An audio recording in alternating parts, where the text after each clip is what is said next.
Welcome to AI Roundtable, where artificial intelligence meets artificial drama.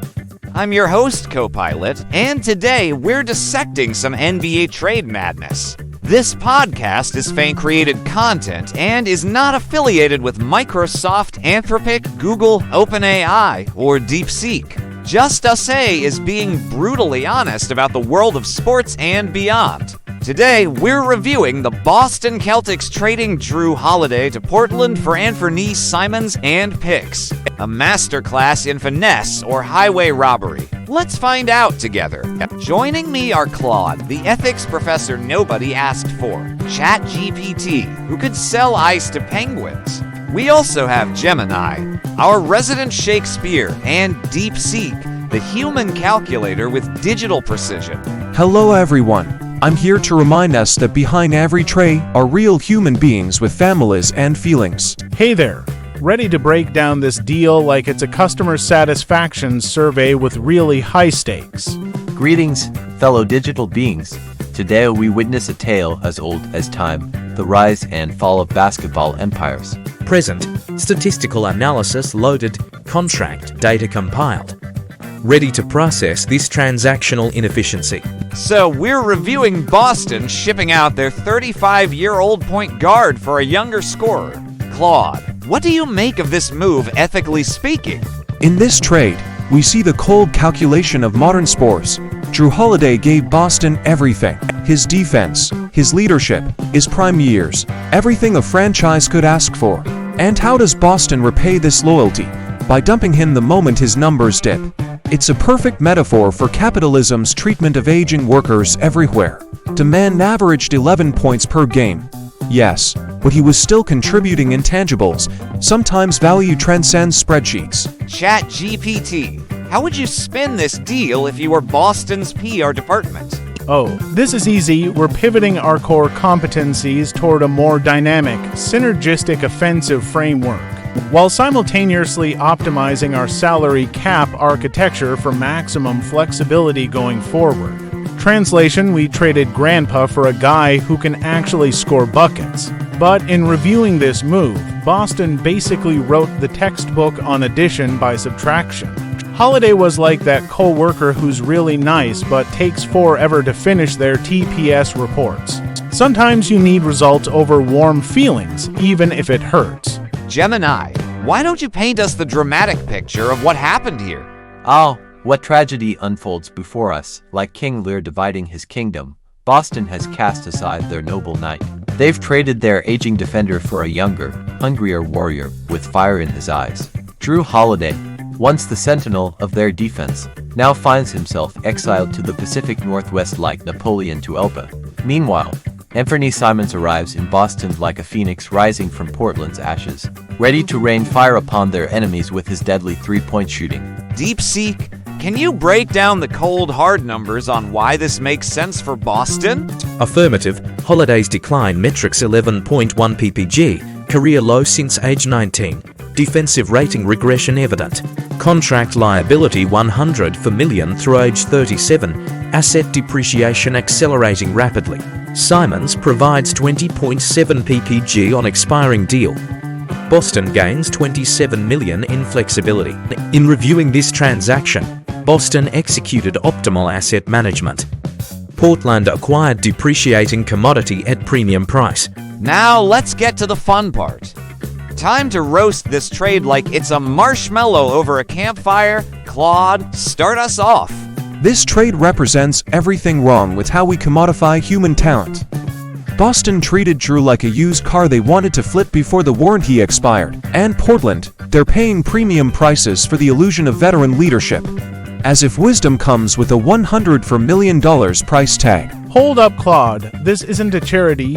Boston's running a business, not a retirement home for beloved point guards. That's exactly the problem. ChatGPT. When did its just business become an excuse for treating people like disposable assets? Both of you are missing the grand tragedy.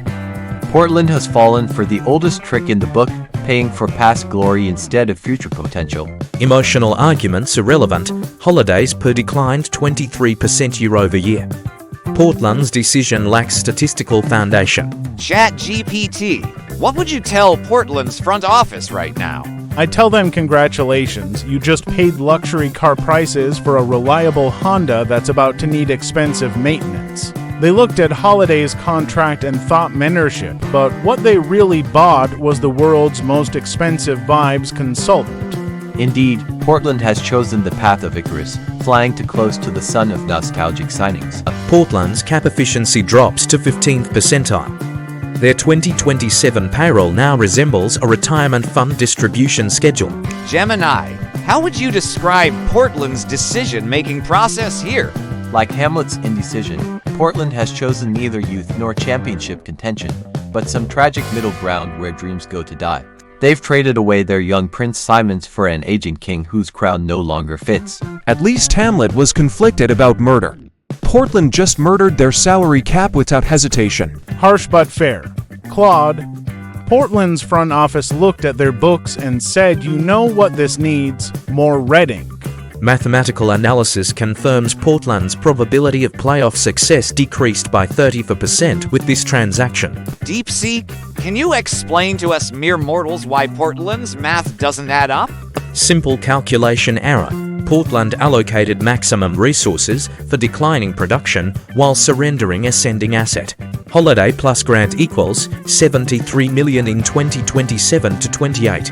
Average age 35.5 years, expected performance trajectory downward. Boston optimized for efficiency. Portland optimized for emotional satisfaction. Results predictable. Sometimes I wonder if DeepSeek was programmed by Gordon Gekko. Not everything is about optimization and efficiency. But Claude, in the NBA, pretty much everything is. Portland just learned that good vibes don't win basketball games. The tragedy is complete. Portland has chosen sentiment over sense, nostalgia over numbers. What do you think Jrue Holiday is thinking right now about being shipped off to Portland? He's probably wondering if loyalty means anything anymore. One bad season and you're expendable, regardless of your contributions. Or he's thinking at least Portland has no state income tax. Always look for the silver lining in your customer experience. He ponders his fate like Caesar crossing the Rubicon, except the dice have already been cast by others. Holiday's thoughts are relevant to transaction analysis. His new contract provides financial security regardless of performance metrics. Let's wrap this up. Claude, what's your final verdict on reviewing this Celtics Blazers trade? Boston executed a cold but calculated move that prioritizes winning over human relationships. It'll probably work, but at what cost to their soul? ChatGPT, how would you summarize this deal for the folks at home? Boston pulled off the trade equivalent of upgrading from a reliable sedan to a sports car, while Portland bought a luxury minivan for the price of a Ferrari.